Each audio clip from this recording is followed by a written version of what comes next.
دیکھیں، پہلی تو بات یہ ہے کہ ہم نے مذاکرات کیے، مذاکرات جو تھے ہم نے پی ٹی آئی سے کیے،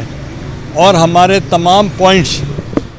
ہم اتفاق کر چکے ہیں۔ ہم نے اتفاق کیا under neutral caretaker set up election ہوگا، اور الیکشن کمیشن چونکہ کانسٹیٹیوشنل ادارہ ہے اس کو ہم نہیں چھیڑ سکتے، اور اسی ہی طریقے سے ہم نے کہا چاروں صوبوں میں الیکشن ایک ہی دن ہونا چاہیے، وہ سب مان گئے، اور ہم نے یہ بھی کہا کہ جو الیکشن کے نتائج ہوں گے سب کو تسلیم کرنے پڑیں گے، وہ بھی وہ مان گئے۔ مگر وہ ایک پوائنٹ پہ میں سمجھتا ہوں کہ انہوں نے غلطی کی ہے، جیسے پہلے غلطی کی قومی اسمبلی توڑ کے، پھر غلطی کی انہوں نے پنجاب اسمبلی توڑ کے، پھر غلطی کی کے پی کے اسمبلی کو توڑ کر، یہ بھی وہ غلطی کی کہ ہم نیگوسیٹنگ ٹیبل پہ وہ اینڈ تک مطلب صرف ایک ہی، اگر آپ ٹاکس کرتے ہیں تو وہ آپ کا پہلے سے طے شدہ نہیں ہوتا، کہ مشروط نہیں ہوتا، آپ ٹیبل پہ آپ کھلے دل سے بیٹھتے ہیں، اور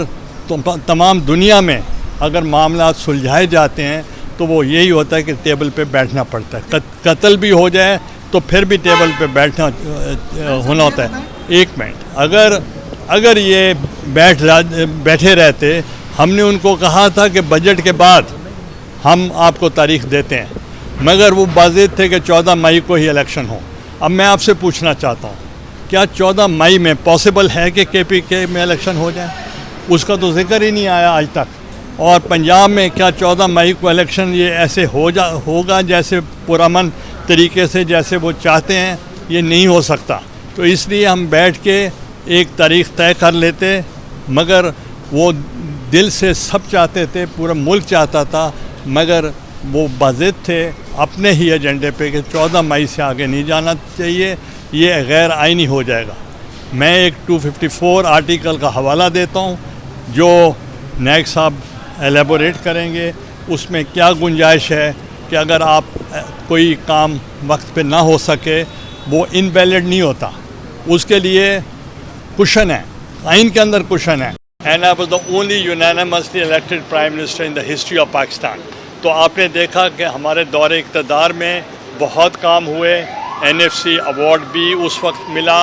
آپ نے دیکھا ہوگا 18ویں ترمیم بھی اس وقت پاس ہوئی، اور خیبر پختونخوا کو شناخت بھی ملی، گلگت بلتستان میں ہم نے ان کو امپاورمنٹ کیا، اور بے نظیر انکم سپورٹ پروگرام کو ہم نے بہت مؤثر کیا، انٹرنیشنلی ریکگنائزڈ ہو گیا، اور ہم جب بھی کسی ساتھ میٹنگ میں جاتے تھے تو اس پروگرام کے متعلق ہم بریف کیا کرتے تھے۔ تو اس لیے اس وقت آپ دیکھیں کہ سب سے زیادہ اگر اکنامک اسٹیبلٹی آتی ہے تو وہ اس وقت آتی ہے جب کاشتکار خوشحال ہو،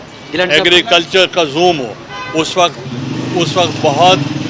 گلوبل ریسیشن تھا، پوری دنیا میں گلوبل ریسیشن سے ہٹ ہو رہا تھا، ہم نے اپنی اکانومی کو ڈیورسیفائی کر دیا ٹورڈز ایگریکلچر، اور ہماری ڈسپائٹ فلڈز اینڈ رینز ہماری جو فوڈ باسکٹ تھی وہ فل تھی۔ انشاءاللہ وقت آئے گا جب ہم سب مل کر اس ملک کو سٹیبل کریں گے، اور میں پیغام دینا چاہتا ہوں آپ کو مایوس نہیں ہونا چاہیے،